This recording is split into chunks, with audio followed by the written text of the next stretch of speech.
하나님의 나팔소리와 일곱 천사의 나팔소리. 성경을 보면 하나님의 역사가 일어난 사건이나 주님이 나타나실 때 나팔을 불었습니다. 구약에는 나팔이 111번, 신약에는 22번이 기록되었고, 첫 나팔은 모세가 시내산에 올라갔을 때 백성들이 산에 접근하지 못하도록 나팔을 불었습니다. 시내산에 여호와께서 강림하셨기 때문입니다. 그리스도께서 초림으로 오셨을 때는 나팔을 불지 않고 몇 사람에게만 알린 상태에서 조용히 오셨습니다. 공중으로 경이로움으로 오실 때에는 나팔 소리가 우렁차게 불릴 것을 예고하셨습니다. 신약 성경에도 여러 나팔 소리가 기록되었습니다. 1. 큰 나팔 소리. 큰 나팔 소리는 공중 강림 때에 들릴 것입니다. 그가 큰 나팔 소리와 함께 천사들을 보내리니 그들이 그의 택하신 자들을 하늘 이 끝에서 저 끝까지 사방에서 모으리라. 2.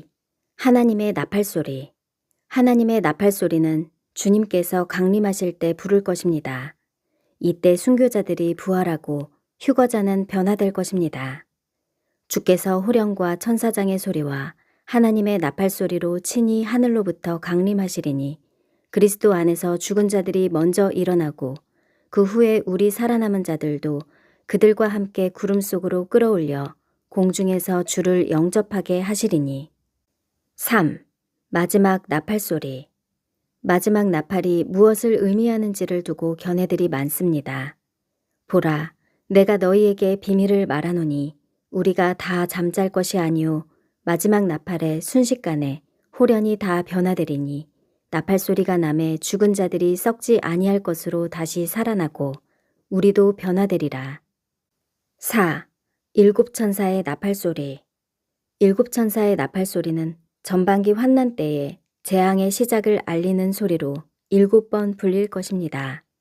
내가 봄에 하나님 앞에 일곱 천사가 서 있어 일곱 나팔을 받았더라. 첫째 천사가 나팔을 부니. 네 개의 나팔 소리는 모두 같은 것일까요? 다른 상황에서 불리는 나팔일까요? 먼저 하나님의 나팔 소리와 일곱 천사의 나팔 소리가 같은 것인가에 대해 이해가 필요합니다.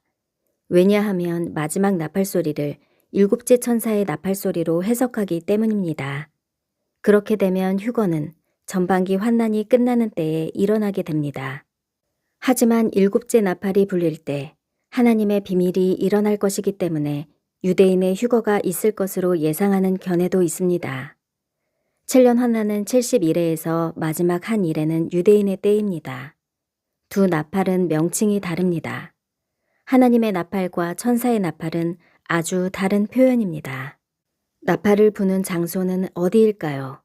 일곱 천사의 나팔은 하나님의 보좌 앞에서 받았고 땅으로 내려왔다는 기록이 없어서 하늘에서 나팔을 불 것으로 예상합니다. 하나님의 나팔 소리는 문맥상 공중에서 부를 것으로 예측이 되는데 땅에서 들림받는 성도들과 주님과 만나는 장소가 공중이기 때문입니다. 공중은 구름이 있는 지구의 하늘입니다. 물론 이 구름이 우리가 보는 구름일지는 확실하지 않지만 지구의 구름이 그날의 엄청난 장관을 만드는 데 사용될 것으로 예상합니다. 나팔을 부는 장소가 다른 것으로 보아 하나님의 나팔 소리와 일곱 천사의 나팔 소리는 다른 것으로 파악됩니다. 또 두 나팔 소리는 용도가 다릅니다. 하나님의 나팔은 그리스도의 강림을 알리고 일곱 천사의 나팔은 재앙의 시작을 알립니다. 일곱째 천사가 나팔을 불 때 그리스도께서 환난 중간에 강림할 것으로 보이지 않습니다. 하나님의 나팔 소리와 마태가 기록한 큰 나팔 소리는 같은 나팔입니다. 메갈레스는 크다는 뜻입니다. 일곱 천사의 나팔이 큰 나팔 소리로 소개된 적은 없습니다. 그렇다면 마지막 나팔은 언제 부는 것일까요? 마지막 나팔에서 살아있는 성도들의 몸이 변화되는 것으로 보아 휴거가 일어나는 날입니다. 그러므로 마지막 나팔은 일곱째 천사의 나팔이 아니며 하나님의 나팔, 큰 나팔 소리와 같은 나팔입니다. 하나님의 나팔은 환난 전에 교회 시대가 끝나는 것을 알리고 그때 교회의 휴거가 일어날 것입니다. 교회 시대의 순교자들도 이때 1차적으로 부활할 것이며 그들도 하늘의 군대로 지상 재림시에 동행할 것입니다. 환난 시대의 순교자들은 그리스도의 지상 재림시에 부활할 것으로 예상합니다. 구약에서 예수아와 같은 이름을 가진 여호수아가 여리고 성을 함락시킬 때 나팔을 불었습니다. 6일 동안에는 성을 한 번 돌면서 뿔나팔을 불었습니다. 마지막 7일째에는 성을 7번 돌며 마지막 나팔을 길게 불었을 때 여리고 성이 함락되었습니다. 마침내 하나님의 백성은 약속의 땅, 가나안에 입성하였습니다. 하나님께서는 첫째 날, 첫째 나팔에 여리고성을 무너뜨리게 할 수도 있었습니다.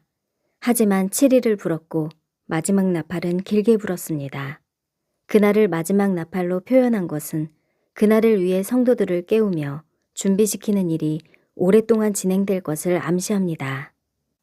예언이란 한 번에 성취되어 끝나는 것도 있지만 점진적으로 발전하여 그것의 성취가 절정에 이르는 것도 있습니다. 하나님의 나팔은 지금도 불려지며 성도들을 깨우고 있으며 마지막 나팔에 그들을 소환하실 것입니다. 그리고 여리고성처럼 세상의 성은 무너질 것입니다.